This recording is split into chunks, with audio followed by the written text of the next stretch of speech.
Welcome, ladies and gentlemen. I am your host, Ethan, and this is our co-star, Rick. I'm back, baby. He's back! And today we are going to take a deep dive into a game called Beast. Could you give us the details of that game, por favor? Yeah, Beast is a fantastic game. It's designed by Aaron and Elon Midhall. Apologies for mispronouncing maybe the name. And Asar Peterson. Basically, the game is on the box. It says it's 14 plus, age 14 plus, 60 to 120 minutes, 2 to 4 players. A little bit on how this game plays, just to give you a little rundown of the rules.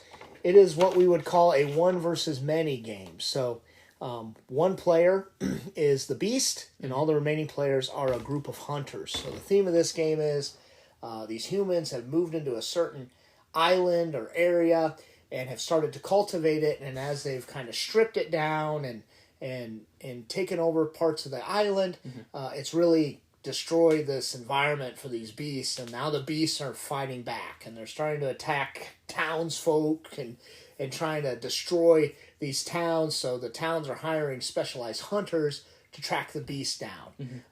The other cool part about this game is not only it's one versus many, but it's hidden movement. So the player who is the beast is most of the time moving in secret around the map, trying to get certain objectives done, while the hunters are trying to also hunt the beast down and do things. And it's a pretty cool game. Kind of going into the rules a little bit, how you move and how this happens. Like most of these hidden movement games, the beast player has a hidden track, a map in front of him that he can track where he's at, but it kind of has a unique style of movement in these games. A lot of these games that I notice, Ethan, the movement, and we can get into this a little bit later, is the way you find the beast is a little bit different than some of these other games. If you've ever heard of like a Spectre Ops or a Sniper Elite, I'd say it's closer to Sniper Elite than really Spectre Ops. Pretty as far as how that goes. But basically, the turn is divided into 3 phases. There's a dawn, a day, and a night phase. And a dawn phase is pretty cool because the way you get most of your actions are through these action cards. And the action cards are basically have an action on the top and an action on the bottom. The top action can be used by the hunter players, and the bottom action can be used by the beast players. And those cards there's a deck of 12 of them, and depending on how many players, each player gets so many of these cards, and you actually do a draft. So you're going to keep one and then pass it along. So you're having to make that decision. I just love drafting in games like this because you're having to okay, I want this card for me, but this other card I have to give to the hunters if you're the beast player, and that's tough. So after you do all that drafting, you take your action cards, and each player, whether you're a hunter or a beast, each individual hunter, so there's 6 different hunters in the game, and there's 6 different beasts that the beast player can choose from. They all have 3 or 4 individual cards as well, with individual powers. So you combine the ones you drafted, the action cards that are of that shared deck, with your individual cards, and that's your turns for the game. Yes. Right? So in each turn, you're going to play one of your action cards, or up to 2. There's 2 types of action cards. Won't get into the details of that, but you can either play one of each action card or just one action card total. Also, you have opportunities. The hunters can find items, which give them extra actions. The beast player can do certain things to get him what's called talents, which gives him extra actions. And you're basically moving throughout the game. The way the movement happens is the beast, of course, is moving in secret, but he's tracking that through a series of movements. So you can either go north, south, east, west. The spots on the board are connected by roads, so you can only go to spots that's connected to your spot by a road. And then the beast player is playing cards face down to track his movement. So what's interesting about this is the hunters, of course, are trying to find the beast. And they are trying to, hunt him down, but they've got to expose him first. And a lot of these hidden movement games, you have to find the beast's spot, or he makes noise and all of a sudden he pops up. But not in this game. You can be on the same space as the beast and not necessarily find him per se.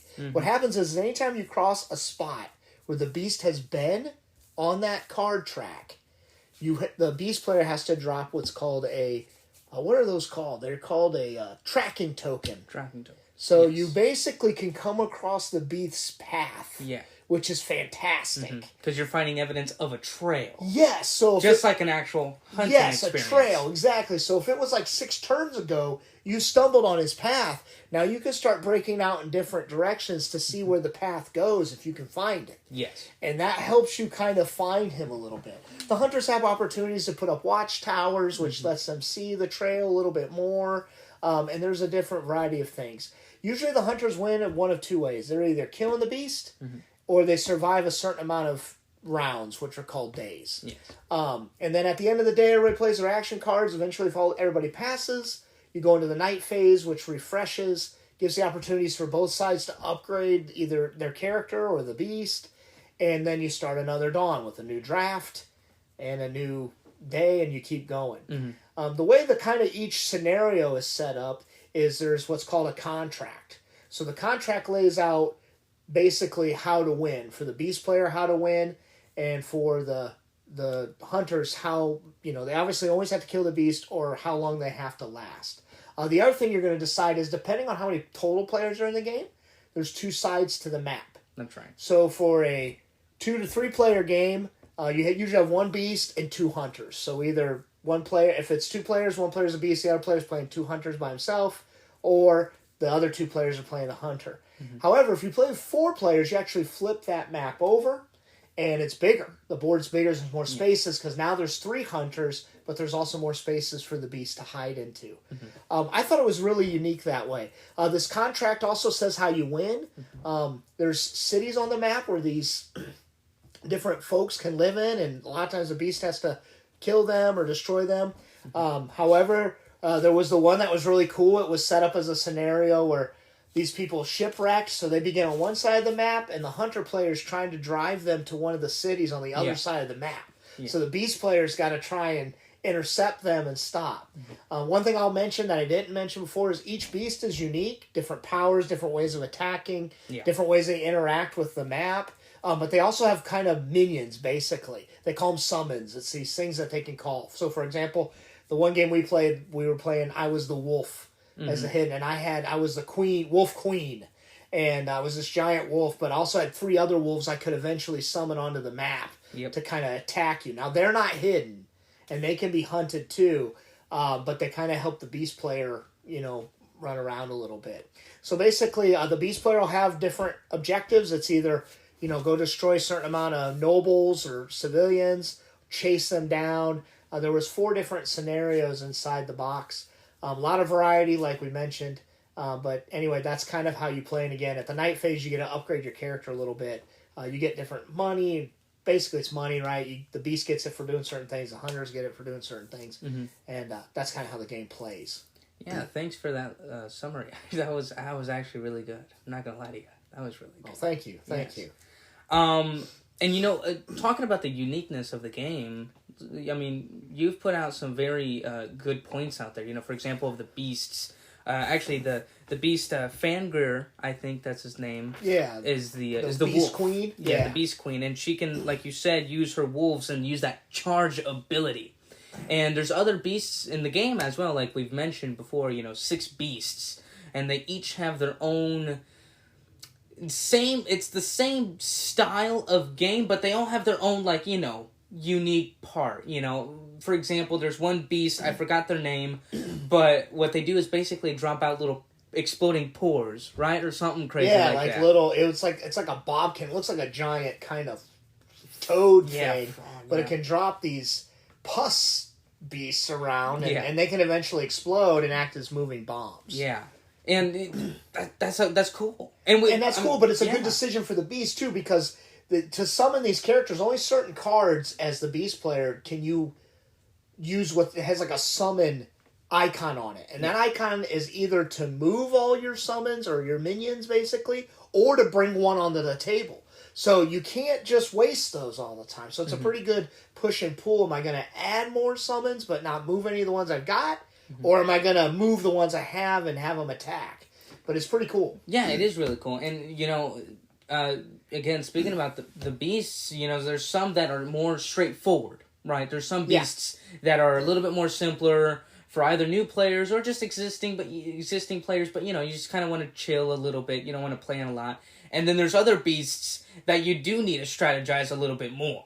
And obviously that adds a little bit more replayability, since every beast as well has their own upgrades, their own kind of thing. And that's what really is fascinating, I think, to me. And, that's why a game like, for example, Marvel United was so big. There's so much variety. There's so much different characters. This game, there's a lot of different beasts, but also a lot of different hunters. Yeah, there was a good 6 or 8 hunters in that box. Yeah. One's a scout, one's an attacker, one's kind of a general. He can move other players, so they all have their unique specialities. And I think that brings me to something where there could be a potential. I haven't seen it yet. And a lot of these games, sometimes as we're, I don't say reviewing them, but talking through them, sometimes obviously people are interested, so you want to play it and you want to get it out there. Yeah. Obviously a lot of things reviewers go through is, you're trying to talk about a game without having played it a bunch of times. And you might think it could be unbalanced. I could see where certain hunters work better against certain beasts. Yes. Or certain beasts are better in certain scenarios, right? It's just going to lay out for that, a little bit. I mean, I could see that could happen. Could happen, right? True. The drafting can balance some of that. That's what I kind of liked about this. Was unique for a lot of hidden movement games. Usually it's like, okay, the hidden person has special powers, they sneak around the map, and you have different, hidden movement. In this case, they're beasts. Sometimes in Sniper Elite, it's different snipers. Yeah. In Spectre Ops, there's different spies that are breaking into this facility. They're different, but that's where it stops. Yeah. In this, you're drafting different. So maybe on this turn, I'm going to try to draft cards that actually, make me summon my minions better. Or let me attack more. So the difference, one thing I thought was cool in this game, we talked about that trail mechanic, you're kind of sniffing onto the trail, is the hunter players, even if they're on the spot with the beast does not have to just reveal himself. The hunter players have to do something that gives them the search action. And if they search where the beast is, then the beast is there. But the beast player, anytime he makes an attack, he has to appear on the map. And what that does is 2 things. One, he's stuck there. So at the end of his turn, if he didn't move, so if he attacked, if his last action was to attack, that's where he's at. He's revealed himself. Yes. But usually you can only move 1 or 2 on your turn if you're going to attack. Usually that attack eats up an action. So if you attack and reveal yourself, at most you're only 1 or 2 spaces away. Yeah. Right? Yeah. So again, what happens though is that deck of cards that was doing the trail, where you're putting a card each time you move, that wipes out. So that trail resets. Every time the beast appears, that trail disappears. Which is awesome. Yeah, because you got to get it back on the trail. Yeah, that's such a cool, different way of doing those hidden movement games. Yeah, so I thought that was cool because it's not just, you happen to stumble into my spot. Yeah. Obviously, you're fighting through the trail, and you can find me and know more or less where I got to be. But also, I can't attack or do anything for my objective unless I reveal myself. That's true. And this is like throughout the game. And the other thing that I thought, I don't know what you felt about this, is so a lot of these hidden movement games, it's all about cat and mouse. And there are some timers on them. Sniper Elite is one of the best hidden movement games I've ever played. And they do a really good job with the timer. And even Spectre Ops is kind of a recent famous one. Yes. It had a timer, but the timer was like 50 moves, right? And so this can be a little long. This thing is only like 4 rounds. I mean, the game we played had 3 rounds. That was it. Yeah, the other one had 4. On the mission. Yeah, because that 4th night, if the beast doesn't complete his objective, the hunters win. Yeah. Yeah, and again, like, the time, right? This game is average at 1 to 2 hours. Honestly, though, obviously we were learning the game, we were setting it up. It took us a little bit more than that. But I can see that this game can go by in an hour, maybe even less. Yeah, easily. I agree. I see set up on the table. It could easily go for an hour. And it's simple and it's easy, And unlike Spectre Ops, or not Spectre Ops, excuse me, Sniper Elite, for example, I love that game. But in Sniper Elite, you are moving every single unit, and there's a good 9 units, so there you have to strategize a little bit more. But in Beast, you only control your hunter. Unless if it's a 2-player game, then the hunter player will control 2 players. But you're not controlling a whole lot. So the rounds, there is a lot of strategizing especially if there's more people playing the game, there's a lot more to talk about. Okay, I think he's going to go this way or whatever. I'm going to drop this watchtower. But even so, there's not as much strategy as some of these other hidden movement games. Yeah. Or as in, maybe not strategy. Say complexity is probably the word you're using, yes, right? I would say more quicker, the rounds. I don't know how you say that. Yeah, I would say it depends what you're talking about. Mm-hmm. So I would say what it does is it tries to, in my opinion, distill a hidden movement game. It's trying to do it in some of its most critical and probably most important parts. Now, I'm not saying better, per se, by doing this. But to me, it's trying to drill down in what you absolutely need to have a fun hidden movement game. Mm-hmm. So, for example, you mentioned it, right? Sniper Elite is, to me, probably maybe my favorite hidden movement game. Mm-hmm. Beast might take it over. I got to play more games of it. Mm-hmm. Sniper Elite did a great job of kind of that, creating that tension and stuff. But, you had to worry about line of sight and things like that. Line of sight was kind of tough, honestly. You could shoot into a building, but not through a building. Yeah. And if you were in the building, you could shoot out one square, which is great. Again, there's strategy there. Mm-hmm. But Beast does a really good job of distilling it down. There's just some hunters that are finding it. The other thing that I think Beast does really good is it really encourages... See, in Sniper Elite, if you can go the entire game and expose yourself twice, that's the best thing you could do, right? Yeah. You blow up the first objective, you got to expose yourself, then you blow up the second objective. And Beast is not like that. No. Part of the thing we didn't mention about Beast is each spot, most of the spots on the board have animals out there. So like a bear or a boar or a sheep. And that's how the Beast can consume those. Gets coins. And the Beast gets coins for doing that, which is what he uses to upgrade himself in subsequent rounds. And another thing we didn't mention is each day period and ends with a nighttime. Each day there's kind of an objective. And if the Beast meets his objective, he gets certain power. And if the hunters get their objective, they get some kind of bonus. Mm-hmm. And a lot of times the Beast's bonuses are tied to attacking and exposing himself. Mm-hmm. So, if you eat an animal, you attack. So you've got to put your token on the board where you're at. Mm-hmm. And a lot of times you need to kill 2 animals or 2 of these things to get coins and get that extra bonus. So you're trying not to expose yourself as the Beast player, but you also have to. True. And I think that makes this unique. And another thing that makes it unique as well is that it's not only intense for the Beast player, it's also intense for the hunter. Oh yeah. Because sometimes the Beast would try to, especially with the Wolf Beast, they're going to try to attack you. And another unique point that also kind of ties into this is that unlike Spectre Ops, for example, where it's a huge board, and depending on how many players you get, that means how many players you can control in the game. It can feel a bit like I don't know. How am I going to catch this guy? This board is huge. Or like, for example, or even in Sniper Elite, where you can narrow it down, at times it can feel a little like, I'm just guessing here. And, hopefully I go and find him. But in Beast, you can kind of see where the Beast might go.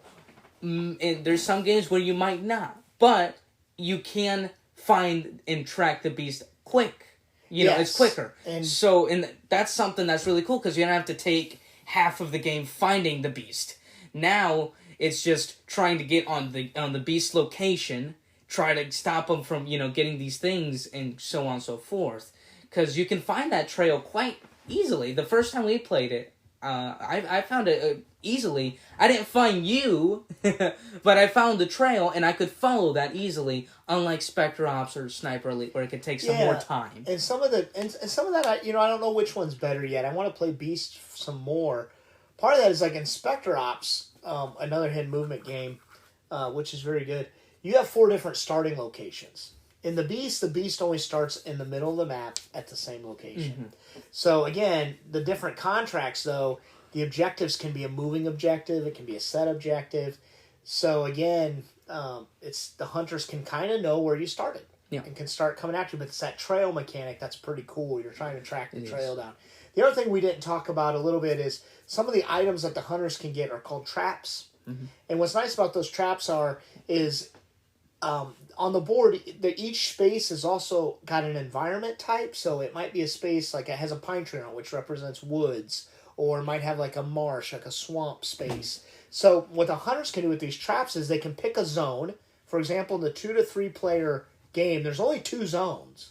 They pick one of the zones, they drop this trap, but they have to guess what environment it is. So it's kind of like they're laying a trap for a big piece of the area. If the beast exposes himself, like with an attack or something, and reveals himself, that trap takes a fix and gives the hunters a bonus. So, for example, one of the traps, if the beast reveals itself, the hunters now can move 2 spaces, which is a lot. Yes.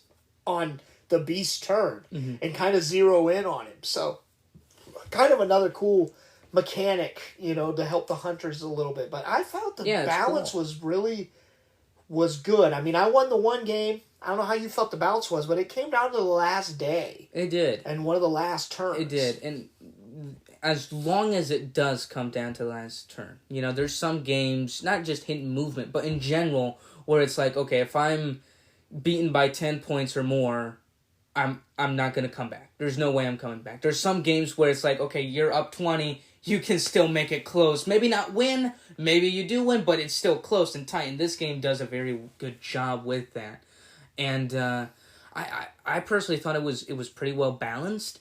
I liked the different cards that the hunter has, movement, search and fighting in my space.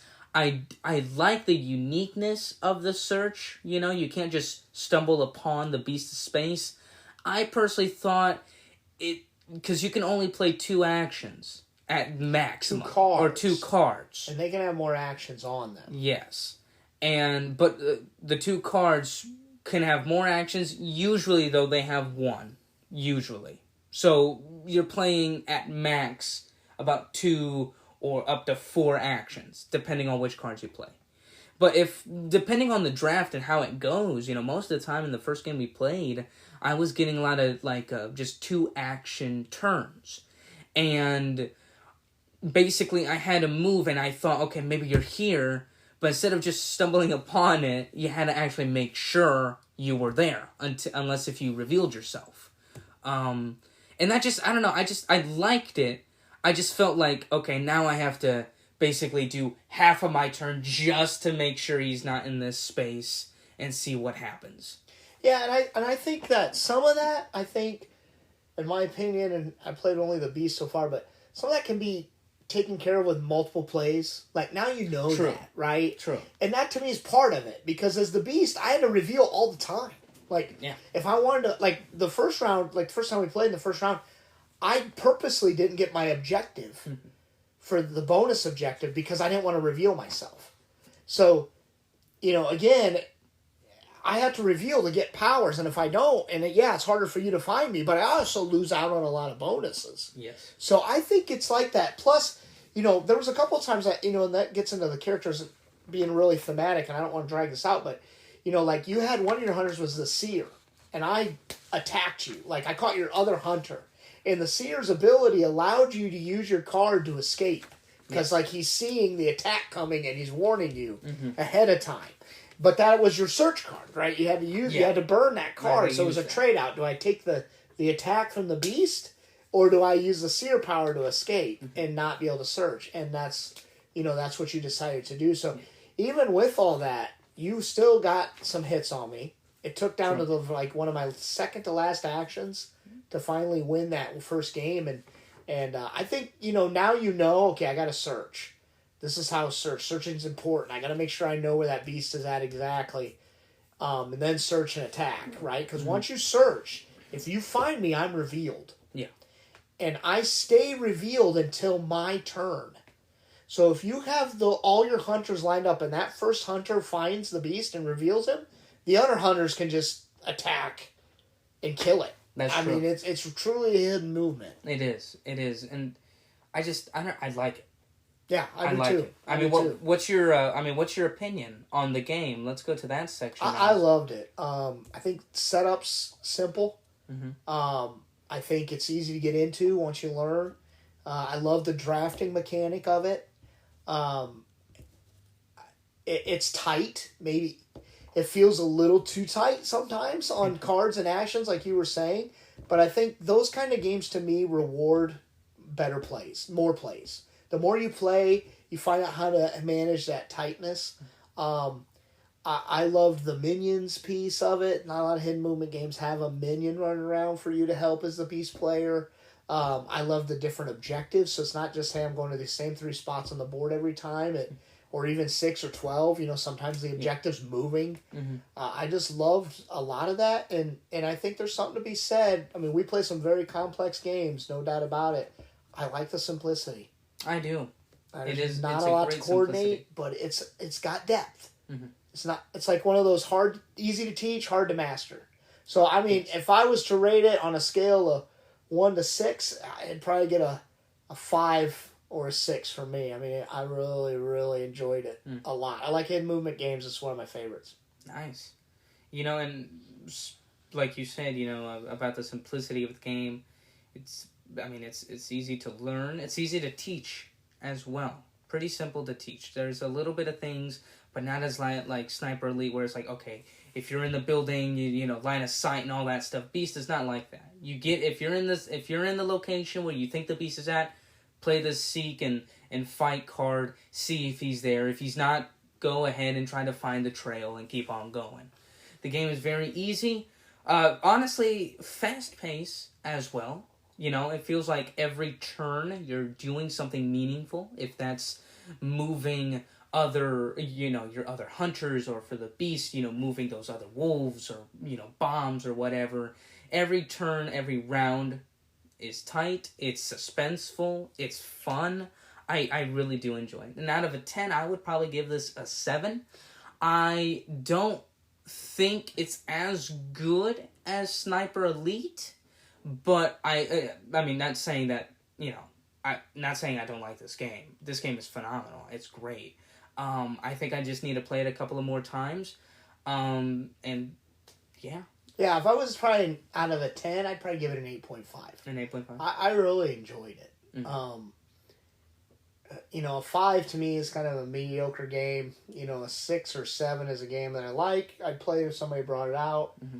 8 and above is something I'd recommend, depending on the night, right? Mm-hmm. And I would recommend this game for sure to different people that we could play with. But for me and you, even, I really enjoyed it. So and, we have to appreciate too, before we end the episode, is also the replayability, right? Correct. I mean, again, like mentioned before, so many beasts, so many different missions, so many different hunters, and you can just imagine, because this game is also very popular in among the gaming community as well. Yeah. So just imagine in the future all these new monsters or beasts that can come out, more expansions, more hunters, more missions, more maps. This game literally has a huge range of possibility to grow. And, I mean, all of the board gaming community, the BGG rating, the Board Game Geek rating, is a 7.9 out of 10, which is really good, especially for a hidden movement game. I believe Spectre Ops is like a 7.5. And so, I mean, it's a good, fans, board gamers, they all love it. We seem to really enjoy it as well and really like the uniqueness. Yeah, one thing I'd like to just mention, I probably should have mentioned this off the top. The version we were playing was a retail version. There was a Kickstarter version where the beasts are all, the beasts and everything are miniatures, and the hunters are all miniatures. We had cardboard standees for all of ours. We did have the screen printed animeeples, so the sheep and the boar and the bear are all screen printed. Nice meeples. I would say the production value was decent. We had a couple problems with ours. One of the decks, the cards stuck together. That's right. And that was kind of a little bit of a pain. The card stock seems fine, but they definitely stuck together there, and I don't know if that was just the version we got. The cardboard standees seemed okay, but the cardboard watchtowers were real flimsy. It was very. It didn't level well. It was because when you place it, it wasn't flat. It was kind of rocking. Yeah, so it was kind of. We didn't have any watchtowers come out in our game, but just putting them together, they were a little chintzy. So I'd say some of the production and the retail value was a little bit, some left to be desired. It wasn't like we got an Amazon copy or anything, but it was a little rough. But that was really, the only thing with the production. I believe there is another Kickstarter coming out. Maybe I'm misreading that. Really? Where there's, I think, an expansion, and I'm sure you could get some upgrades. So I'd be interested for us to play it a few times and see if we want to dive into that or not. But yeah, and just making a quick point on the cardboard, it was pretty rough. Yeah, I'm not gonna lie. It was. There's also like these sword tokens as well, and the part at the end was kind of already splitting. Yeah. And the quality on the cardboard wasn't the best, but the card quality was fine. It did feel really good. Yeah, the cards felt great. Those were great. Everything else was great about it. The board was a little. Yeah, the board seemed a little flimsy, where the hinges are. I'm afraid it could tear some over time. So but I was a little disappointed in some of that, but the game is fantastic. The game is fantastic. And the retail version was very reasonable that we paid. I think we got it off Miniature Market for around $40, a little over $40. So for what you get in that box and all the different monsters and hunters, I think it was totally worth it. Oh my goodness. You got a lot in that. I was surprised you only gave it a 7. So I'll give it a 7. Who knows? Maybe we'll have to do a callback episode sometime in the future and redo our opinions. But until now, it is a 7. And you gave it an 8.5. That's fantastic. So at least we're in between the Board Game Geek rating. That's the important part. So far, I've been hitting it really well. Kites was a 7.1. I gave it a 7. Cascadia is like an 8.2. I gave it an 8. Oh no, I gave it a 9 out of 10. I really liked it. Actually, if you want to know my opinion on it, you can go into the latest episode as well and check it out there, as well as my opinion on Kites. And more opinions to come in the near future as well. But until then, ladies and gentlemen, I am your host, Ethan, along with Rick. Oh my god, I almost forgot your name. I'm sorry about that. And this has been AKA Dad. AKA Dad, I'm sorry. And this has been episode 74. And we'll see you all in the next time. Oh my god, I'm so sorry. I forgot one more thing. This Friday marks the 2nd anniversary for Roster United. May 12th. For those of us maybe listening in a podcast later or before. May 12th. May 12th. 2023. Is 2 years ago on that day, I did my first episode of Roster United.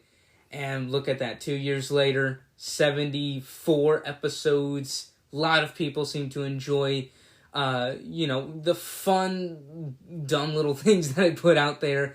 But, thank you very much again for everybody who's listening. I do appreciate it for these last couple of years.